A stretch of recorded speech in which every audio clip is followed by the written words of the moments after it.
Oi, pessoal, tudo bem? Hoje a gente vai apresentar para vocês o roteiro para análise de variâncias no SPSS. E a gente escolheu a ANOVA, uma via de medidas repetidas.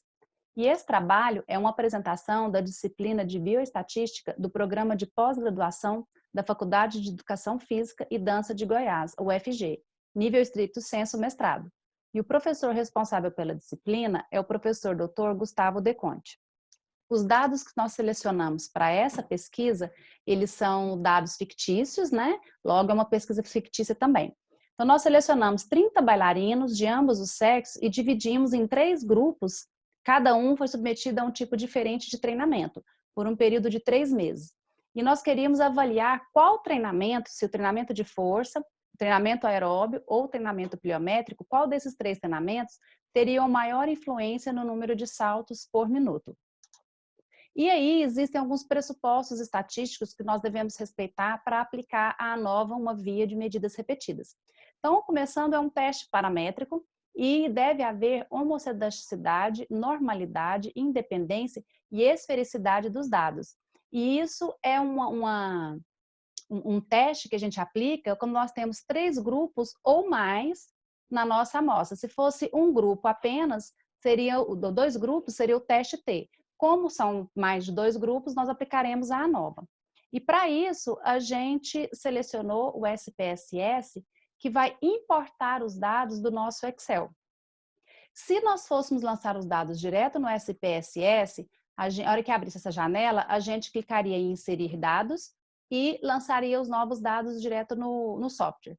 Como nós vamos importar do Excel, a gente deixa essa janela dessa forma e clica em OK, que ele vai abrir para a gente a pasta onde está inserido, né, onde a gente salvou o Excel. E aí vocês vão observar aqui que não vai aparecer o Excel, porque nós temos que informar no arquivos do tipo, a gente tem que informar qual tipo de arquivo que a gente quer que ele selecione. Então, no caso, é o Excel. Seleciona a pasta e manda abrir, que ele vai importar os dados para a gente. Lembrando que ele vai importar os dados da mesma forma que você selecionou lá no SPSS, ou desculpa, lá no Excel.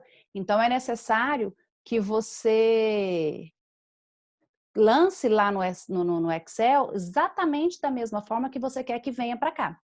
Se você observar aqui, os exercícios, ele está com o número 1, número 2 e número 3. Ah, e nós estamos com a amostra de 30 indivíduos, né? Está aqui, ó, o sujeito 1 até o 30. E o exercício eu lancei como 1, 2, 3, para ficar uma leitura numérica no SPSS. Então, se nós viermos aqui em visualização da variável, na linha de sujeito, a gente vem em coluna de valores e clica para quê? Para informarmos para o software qual exercício que corresponde a qual número.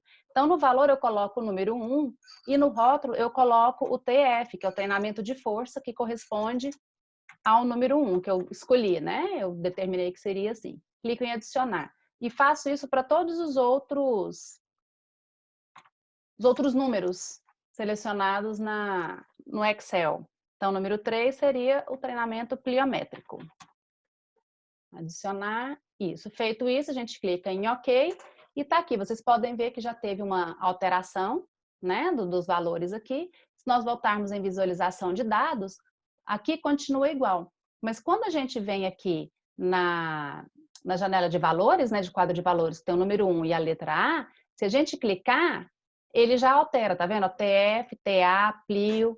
E se a gente desclicar, né, no rótulo de valor, ele normaliza, volta do jeito que estava antes. Bom, já ajustado os nossos dados lá na visualização da variável, a gente vai testar a normalidade, ver se é uma distribuição normal, que é um dos pressupostos para aplicar a ANOVA. Então, a gente vem em analisar, estatística descritiva, explorar e seleciona quais são os dados que a gente quer testar a normalidade, quais são as variáveis que a gente quer testar a normalidade. Então, nós vamos selecionar o mês 1, mês 2 e mês 3 e mandar para a lista de dependentes. Antes de clicar em OK, a gente vai em diagramas e informa para o SPSS que a gente quer um diagrama de normalidade com testes. Seleciona, continua, dá um OK e ele vai abrir para a gente a janela, a gente chama de saída, né, com várias informações. essas informações, algumas delas não são necessárias. Deixa eu selecionar aqui. Algumas delas não são necessárias. Então, a gente deleta algumas delas, porque para ficar mais fácil de visualizar a informação que a gente quer. Então, vamos selecionar aqui, antes de teste de normalidade, deleta. E após teste de normalidade, a gente seleciona e deleta também. Se a gente olhar aqui, tá vendo? Ó, o teste de normalidade. A gente vai olhar pelo Shapiro-Wilk. E a gente vai lembrar também que tem algumas informações a respeito de quando o nosso sig ou o nosso P dá maior do que zero, ou maior que 0,05 ou menor que 0,05. Então, eu vou escrever aqui para a gente lembrar.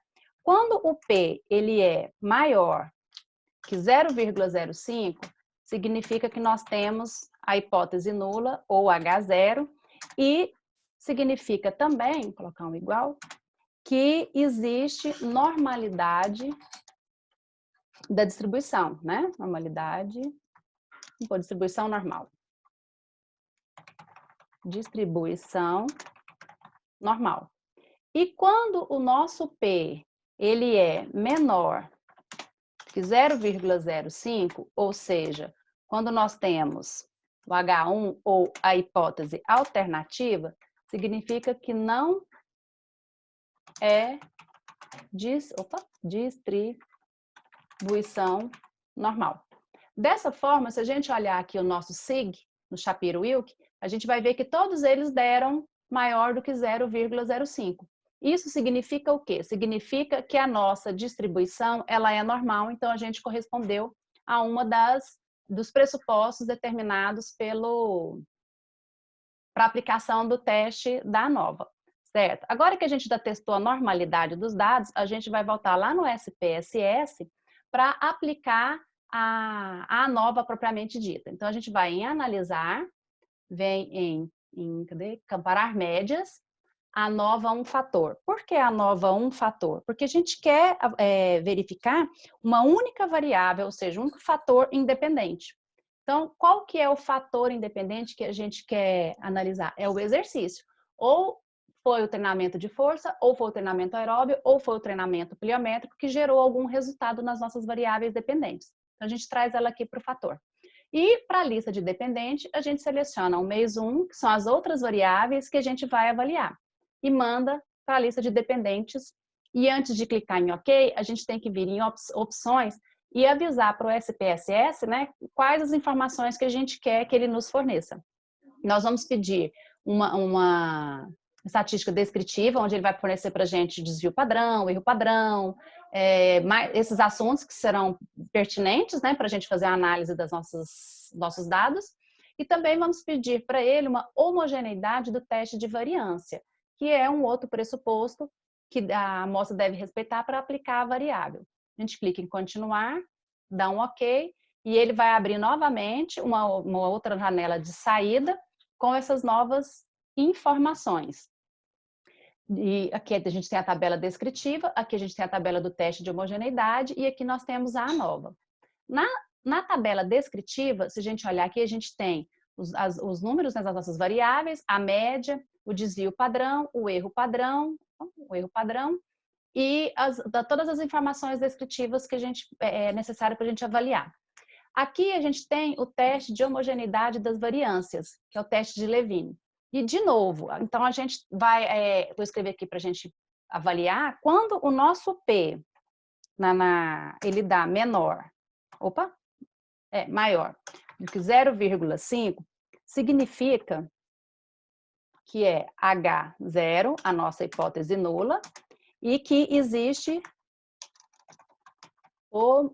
homogeneidade das variâncias. Variância, certo? E se o nosso P for menor do que 0,5, nós temos H1, ou seja, a nossa hipótese alternativa, e não há homogeneidade das variâncias.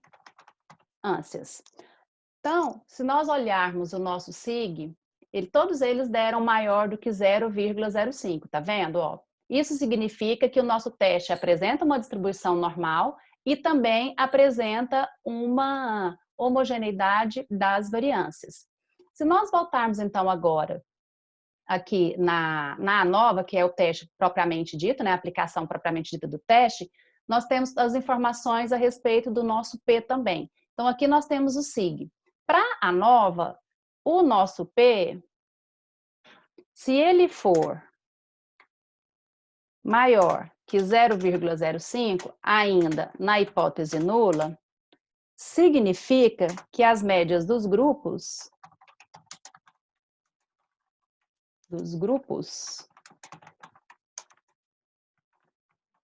são iguais, certo? E se o nosso P for menor que 0,05, a nossa hipótese alternativa, o nosso H1, significa que não há diferença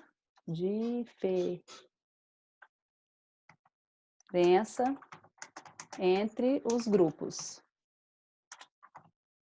Então, quando a gente vai avaliar aqui o nosso signo, nossa aplicação do teste ANOVA, todos eles deram maior do que 0,05, tá vendo? Ó, o que a gente pode concluir com isso? Que a gente vai ficar com a hipótese nula e que as médias dos grupos são iguais.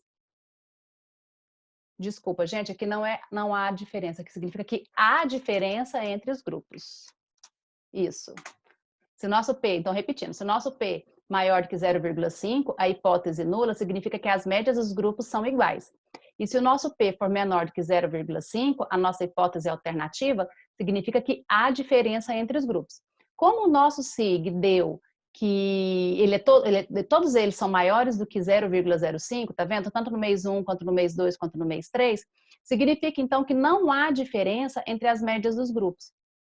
Ou seja, todos os 3 tipos de treinamentos, nos 3 meses, deu uma resposta igual. Não foi significativo a nossa diferença. Essa é a conclusão que a gente pode tirar para a aplicação do nosso teste ANOVA nos nossos bailarinos com o treinamento de força, treinamento pliométrico ou treinamento aeróbico, tá bom? Então é isso aí, gente. Um abraço e a gente fica por aqui.